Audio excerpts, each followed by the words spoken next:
Mr. Leist, could you tell us a little bit about the history of Hobos? How did it all start? Okay, it all started back in probably in the 30s, and sponsored by the Shiner Brewery right here in Shiner, Texas. And what it is the guys got together and made up a band that went from town to town and different celebrations. And what they did is they were promoting the Shiner beer, and it started back in the 30s, like I said, and lasted up to about 1966, where it kind of broke up, and then Joe Ponish and myself, Glenn Leist, got it reorganized, and we now have 50 members, and where we go out and still promote the Shiner beer, and we've made some cassettes and so forth that very entertaining. How many people are in the band, and what kind of music do you play?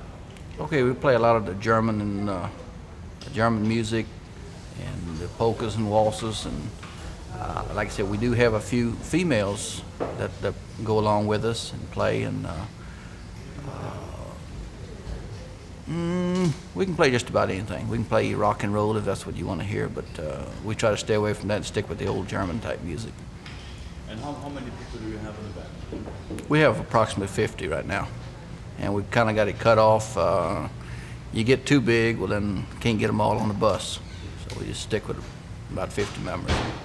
They don't always show up at each celebration, but everyone is invited, and when we go out and play, we'll normally have between 25 and 35 members playing at each celebration.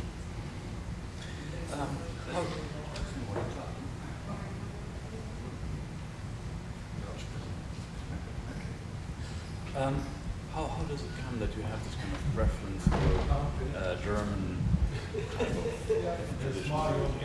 Well, my background is from Germany, and I've always liked the music. My mother and father took me out to the dances where they always went out dancing, and that's basically where we went. Most of the members in the band just enjoy this type of music, and the fellowship and the beer drinking. We just have a good time and just enjoy it. And I think the crowd enjoys it. We get people calling us from all over, wanting us to come play at their celebration, and we could probably play every weekend, but we kind of narrowed it down to about 12, 15 times a year, and just that's when we go out and we play. Are there other forms in which elements of German culture are being held up in Texas? How's that again? Are there other forms, how you relate to German culture in a way, like in your home you would have like German clocks or something like that? Is that prominent here with Texans? Well, yes, you'll find quite a few of them right here in Shiner that have a lot of German culture and inside their housing, and just whenever you have like a wedding or anything, you'll have some of the music, and boy, you just see the people that getting out and dancing, old timers as well as some of the younger members. So it's just kind of a tradition I think we can pass on to our children, and does this blend in very well with the American way of life and the American culture, or is there something missing in American culture you find in the German traditions? well, yeah, I guess everybody. I think everybody just out having a good time, and just enjoying life rather than fighting the streets or with the crime and so forth. It's just something, if we could get everybody just thinking this direction, well, I think it'd be a better world to live in. You said it already a little bit, but can you say again on which occasions you usually play? You say you play about 12, 15 times a year. Okay. What we do is we'll play at a town celebration, such as right here in Shiner, where they'll have a half moon. They call it the Half Moon Holidays, where they'll have a parade go through town early in the morning. Then in the afternoon they'll have lots of food, booze, different games that for the children and for the older folks, and have a big meal. Over in Yoakum, they'll have like the Tom Tom, where they'll have dancing and so forth, and we usually fit in there. Moulton has a jamboree. That's all in surrounding towns. The New Braunfels Wurst Fest is a good celebration to go to. That's usually the first week in November, and it's got a lot of German culture to it. And if you can ever make it over, that would be the place to go see in this area. And we go there. Other than that, we go to the different church picnics. Here again, they'll have a big meal for anybody comes in, you can buy a meal for like $4 and get all you want to eat. They say take all you want, but eat all you take. And they'll usually have different bands playing at the celebration. We usually like to get out around the beer garden underneath the shade tree, play for about 2 hours, and just entertain the crowd on the outside, whereas a lot of your other bands play on the inside and air conditioned, your 4-piece, 6-piece bands, and we come up with 35, and I think we can compete very well with them as far as drawing the crowd. So we do have a lot of backers that do follow us around from town to town. Within this 12 to 15 times we play, we like to play for, try to throw in some benefits. We'll play like for a fire department where they're trying to raise money for their volunteer fire department. We've played out at the Gonzales Warm Springs, which is for crippled people. We've donated our time and gone out and played 2 hours just to entertain people. We've gone to nursing homes for the older type people, and we've played for them. And just if we can cheer somebody up, that's basically what we're set up for. You said you were traditionally sponsored by the Shiner Brewery. How does this connection occur? What's the background of the Shiner Brewery?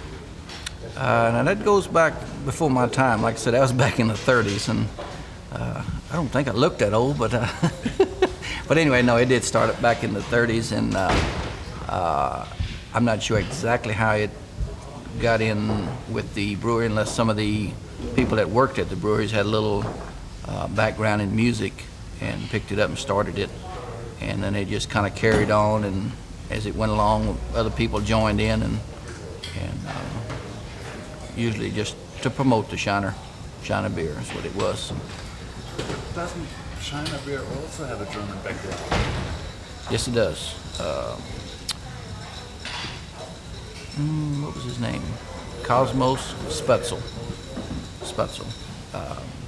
had it, and what he did is, I think, also in promoting his beer, he went out into like your cotton patches, and he carried his beer with him, at the end of the rows or at the end of the day.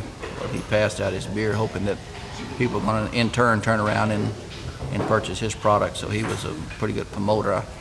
I wasn't around. He was gone by the time I came to Shiner, but I've heard many stories about him, and they were all good. So yeah, that had some connection there with the Shiner beer. In fact, he owned it, and Miss Seeley worked for him, and I think she's still around. I'm not sure exactly where, but she lived right across from the brewery. We heard the German community here always had an inclination towards, let's say, a democratic development of the country, and also to develop some kind of social institutions for people with less money, also so forth. Do you know a bit about this? Well, not too much.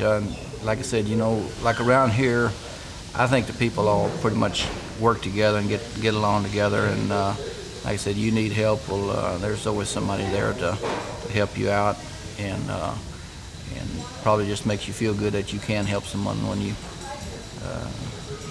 do get around, and it makes you feel good to help somebody in need. What you said that you like to relate these German traditions, how are they transmitted? Are they transmitted personally through word by the grandparents or so, or how did you you have been in America for a lot of generations. Right. How does this memory, how is it being kept up? How do you get to know the tunes, you're playing? How do you get to know the German traditions? How is this being carried? Yeah.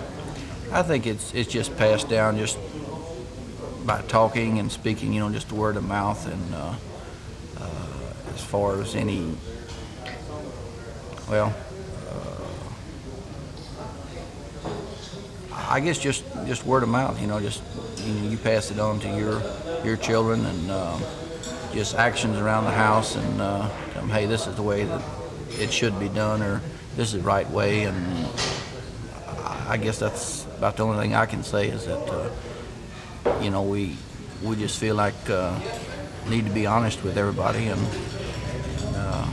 be straightforward, and don't take anything from the next fella that's not yours.